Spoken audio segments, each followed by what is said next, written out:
So one forensic investigator is calling for the vetting of senior managers at Eskom. Calvin Rafadi says political interference is costing the struggling power utility, and he's accusing senior managers of having a hand in syndicates that are crippling Eskom. Now, the utility is battling to keep the lights on, impacting on the already ailing economy and livelihoods.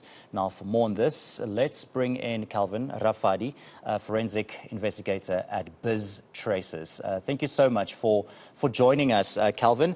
I want to start, with I read your article that you also wrote. Very, very interesting. But before we get into a lot more detail with what you said, let's start with the political interference that you mentioned at Eskom. Let's dissect that first. Yes, afternoon and afternoon to your viewers. With the political interference, what we meant or we're saying, you can see there's a tension between the Minister of Public Enterprise and also of Mineral and Energy.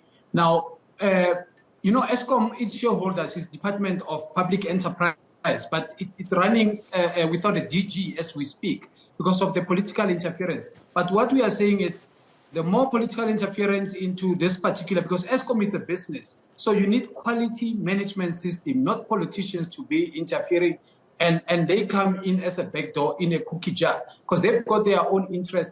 So what we are saying, with our politicians in the country, once they are caught with something wrong, they will either blame apartheid or they blame one another, they are sabotaging one another towards the election. So we need competent CEOs and chairpersons to run the organization and competent engineers so that they can go ahead and run the business, because Eskom is a business. It doesn't need this political interference. So then, of course, let's name the names, of course, Gwede Mantashe being one of them. Would you say that he should not be at all whatsoever be in a position where he says what needs to happen with Eskom? Of course, Pravin Gordhan as well. Anything energy related between those two, they should not at all have a say when it comes to Eskom. Look, they shouldn't interfere, but there are policies and that they need to be signed from their. They must stop having a political interference into the business, because if the next time we are to look further, you'll find that even some of the politicians, their children or even their spouses tend to benefit from either coal or diesel. So that it derails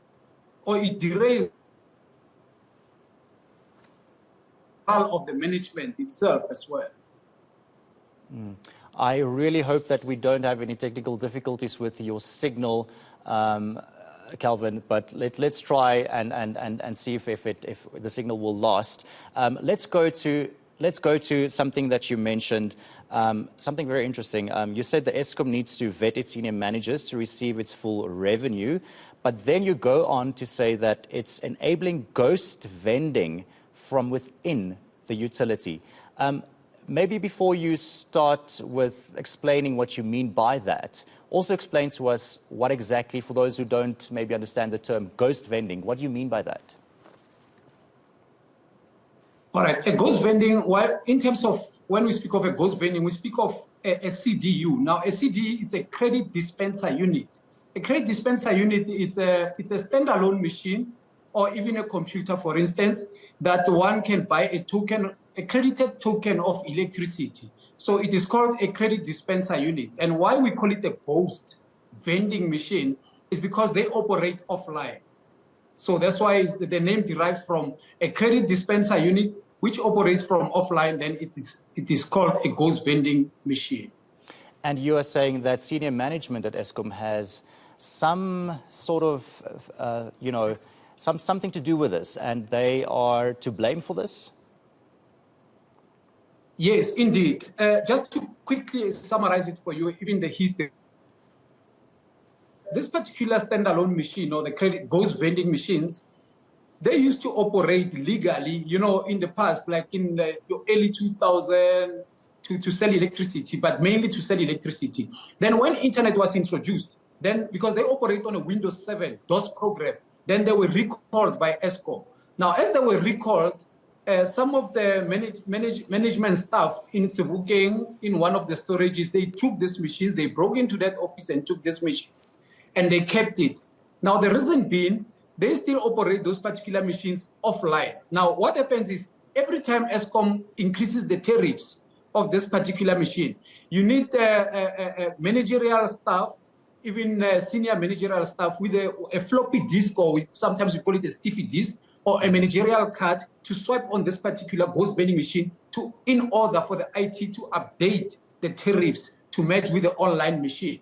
So they got their hands in this particular cookie jar, and they don't know what to do with these particular problems. That's why even in the past, they record all the household meters that the ghost vending machine will never operate from new household meters that they introduced, but we're still sitting with the problem.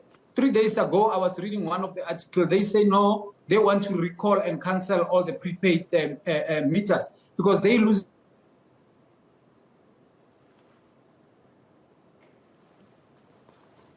with the help of the managerial of Eskom, especially from customer care.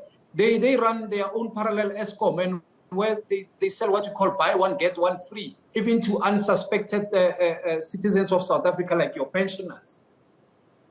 It's quite interesting that what you mentioned there. I really hope that this signal will hold up for us. But, you know, how much actually does this cost Eskom at the end of the day? Because it sounds like millions, if not billions. And who are these syndicates, if I can call them that, targeting specifically?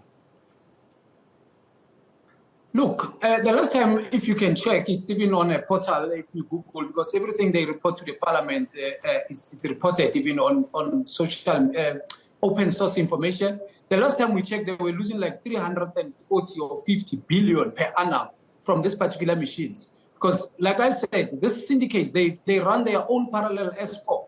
And most of them, they are even known. It's all about the data. They are known even within Eskom security management. They know who are the syndicate. But because I supposed to mention that it's a very mafias, and a lot of people have lost their life in this particular line of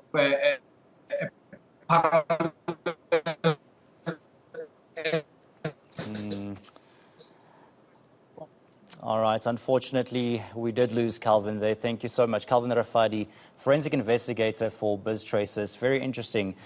These ghost vending that he's talking about, and Eskom basically running a parallel service. I would have loved to get further information from him, but hopefully we will be able to chat to him on a different day.